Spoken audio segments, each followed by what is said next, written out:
Is driving new ways to market all of Montana as a tourist destination and is helping to convince visitors to find new adventures outside Glacier and Yellowstone national parks. That's not only changing Montana's tourist industry for now, but for years to come. MTN's Dennis Bragg explains.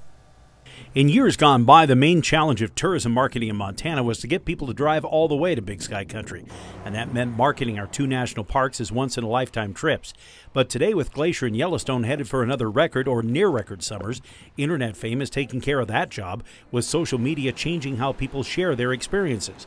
Those trends, along with extremely detailed data, are allowing the Montana Office of Tourism and Business Development to focus more marketing efforts on the state's less-known attractions and adventures, the kinds of trips people are looking for. It's distributing people across the state. We're also able to target people with different interests, such as like if it's a non-family traveler, we know that they will have more flexibility to come in the fall. So we'll target to them and say, come to the parks, but come a different time of year.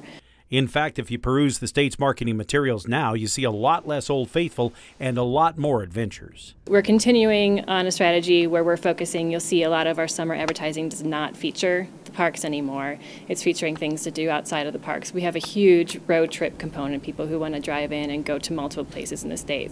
That effort, called Between the Parks, is using Montana's ahead-of-the-pack marketing initiatives, combined with data and the internet, to show people what Big Sky Country really has to offer. We have one that's going after our family traveler that is 72 hours of adventure, where you can go and see how much you can pack into a weekend of different adventures that doesn't include the park.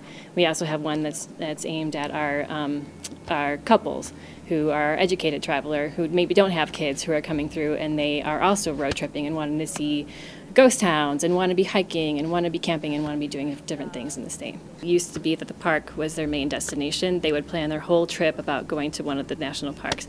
Now it's just a component of their trip where they'll go into the park for a day and then they'll go around and explore other parts of the state for the rest of their trip. And in the long run, Pillay says that will diversify Montana's tourism industry and its economic impact. So what our visitor wants, an authentic experience, and I always tell people, our visitor isn't coming here to do something, they're coming here to feel something. In Helena, Dennis Bragg, MTN News.